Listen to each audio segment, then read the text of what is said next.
ETF index mutual funds నేర్చుకుని stock మార్కెట్లో రాణించాలనుకుంటున్నారా? వెంటనే ఈ నెంబర్కి కాల్ చేయండి.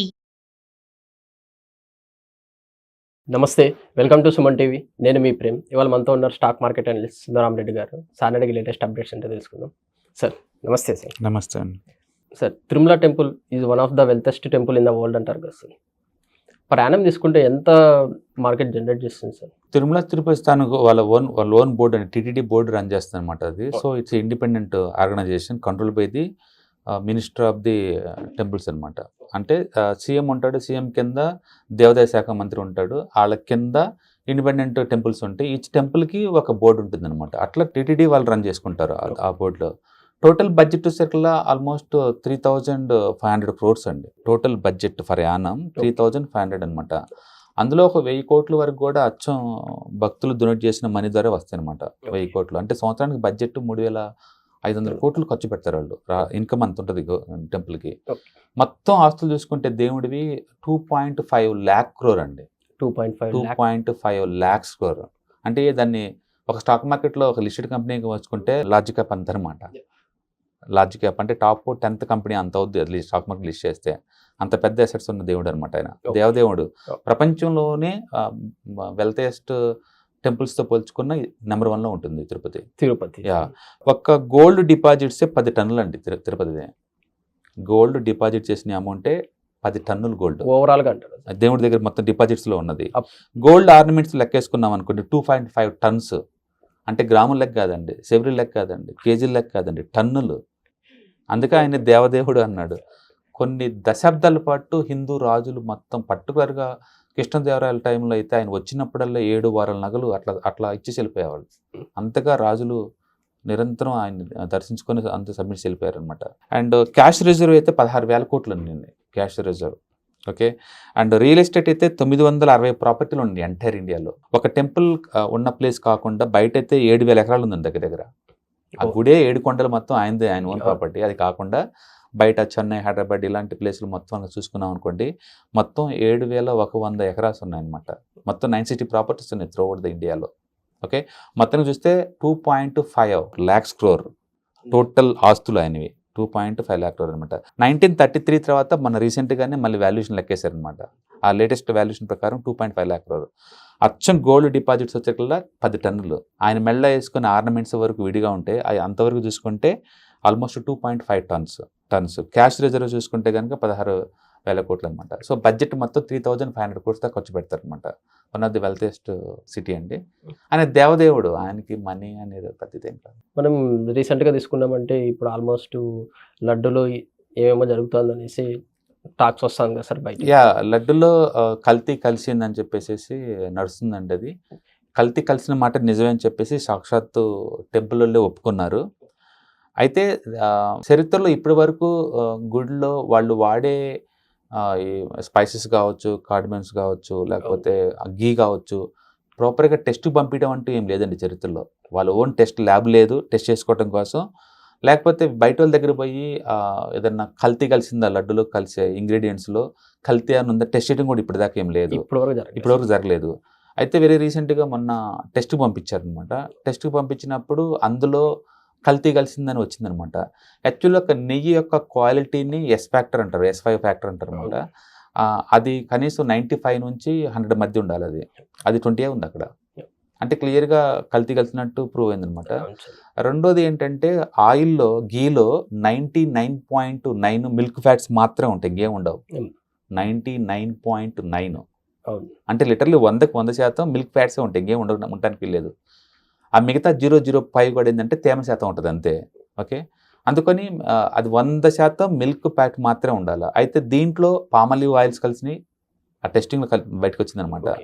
అలాగే ఎక్స్టర్నల్ వేరే వాటి నుంచి వచ్చిన ఆయిల్స్ కూడా దీంట్లో కలిసినాయి అనమాట.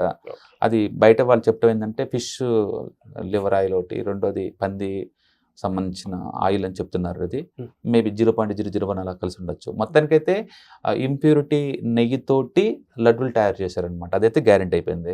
ఎక్కడ ఈ ప్రాబ్లం వచ్చింది అంటే మొదటి నుంచి కూడా తిరుమల దేవస్థానం వాళ్ళందరూ కర్ణాటక మిల్క్ డైరీ ఫెడరేషన్ వాళ్ళకి అప్పచెప్పేవాళ్ళు. అవును. నందిని బ్రాండ్ చాలా పాపులర్ అది. Yes sir, yes sir. అయితే రేట్లు వాళ్ళు పెంచమన్నప్పుడు వీళ్ళు లేదు 350 రూపీస్కి ఏదో అడిగారు అనమాట. లోయెస్ట్ కాస్ట్ ఇప్పుడు అడిగారు వీళ్ళు. ఆ రేటుకి మాకు గిట్టుబాటు అవుతుందని చెప్పేసి నందిని వాళ్ళు సప్లై లేదు, ఆపేశారనమాట. అప్పుడు దుందిగల్, తమిళనాడులో దుందిగల్లో ఏఆర్ డైరీ అనుకుంటా వాళ్ళు తీసుకొచ్చారు. ఏఆర్ డైరీ ఫుడ్స్ అని దుందిగల్ అనమాట. వాళ్ళు కొటేషన్ వేశారు. కొటేషన్ వేసి తక్కువ రేటుకి అని చెప్పేసి 350కి ఏమో ఆ రేటుకి వాళ్ళు అడిగారు అనమాట. బయట మార్కెట్లో 1000 రూపాయలు నడుస్తుందండి ప్యూర్ గీ. అవును సార్. వాళ్ళు 350కి వేసినప్పుడే వీళ్ళకి డౌట్ రావాలి, వాళ్ళని ఎలా సబ్మిట్ చేస్తారో అడ్డుకోవాలి. అవును.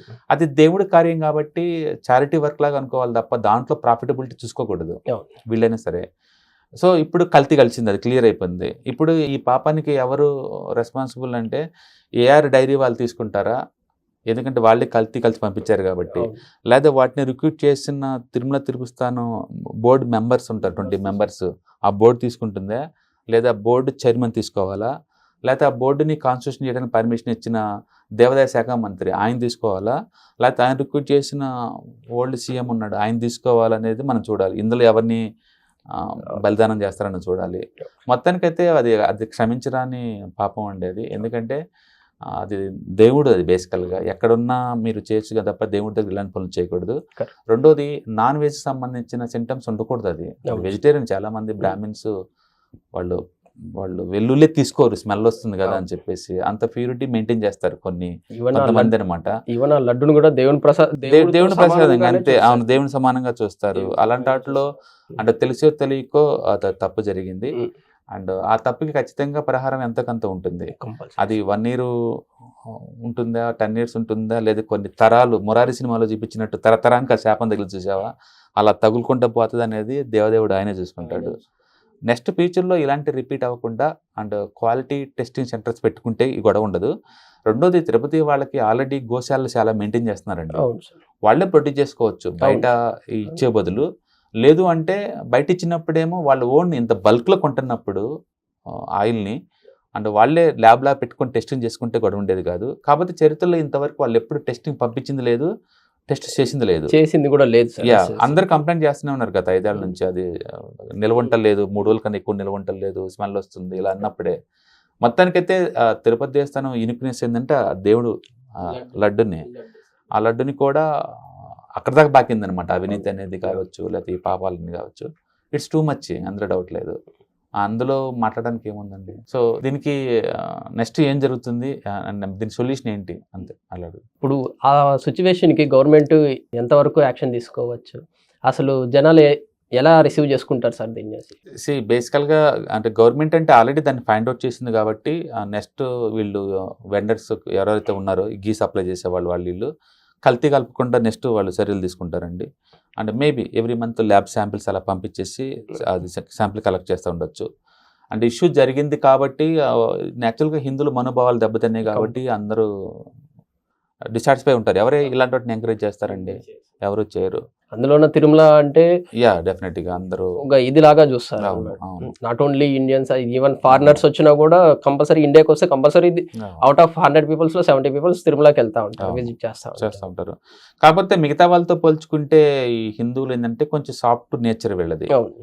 అందుకని వాళ్ళు 2 రోజులు 3 రోజుల తర్వాత ఈజీగా మర్చిపోతారు. అంటే వాళ్ళు ఇదే వేరే మతస్థుల్లో జరిగితే దుమ్ము లేపుతారు, అందులో డౌట్ లేదు. అంటే హిందువులు కాబట్టి యూనిటీ చాలా తక్కువ ఉంటుంది కాబట్టి వీళ్ళకి. అండ్ 1 or 2 daysలో అంటారు, 3వ రోజు నుంచి మర్చిపోతారు. ఓకే, యూత్ అంతా ఐఫోన్ కోసం కీలో ఉన్నారండి. ఎక్కడున్నారు రోడ్ల మీద ఇప్పుడు? iPhone 16 రిలీజ్ అయిందని చెప్పేసి అవి తెచ్చుకోవడం కోసం 20 గంటలు 30 గంటలు కీలో ఉంటున్నారు అందరూ.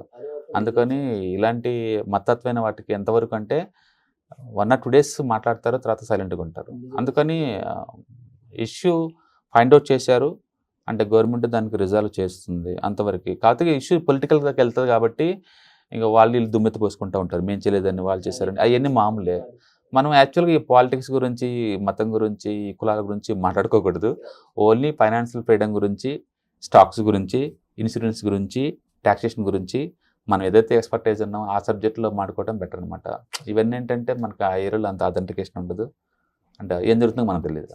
Thank you sir. హాయ్, నేను మీ సుందర రామిరెడ్డి. ఈ వాలటిలిటీ మార్కెట్లో మనీ ఎలా మేక్ చేయాలని ఆలోచిస్తున్నారా? అంటే స్టాక్ మార్కెట్ బాగా బ్లీడ్ అవుతున్న ఈ టైంలో పోర్ట్ఫోలియోస్ అన్నీ కూడా బ్లీడ్ అవుతున్నాయా? అండ్ ఈ వాలటిలిటీని ఎలా హ్యాండిల్ చేయాలి, లాంగ్ టర్మ్లో మంచి పోర్ట్ఫోలియో ఎలా బిల్డప్ చేయాలో ఆలోచిస్తున్నారా? అలాంటి వాళ్ళ కోసమే ఈ వెబినార్. రాబోయే ETFs, index funds and mutual funds వెబినార్లో పార్టిసిపేట్ చేయండి. మీ నాలెడ్జ్ పెంచుకొని రిస్క్ని మినిమైజ్ చేసుకోండి. స్టాక్ మార్కెట్లో ఉన్న ఇలాంటి వాలటిలిటీని ఎలా హ్యాండిల్ చేయాలో తెలుసుకోండి. Thank you.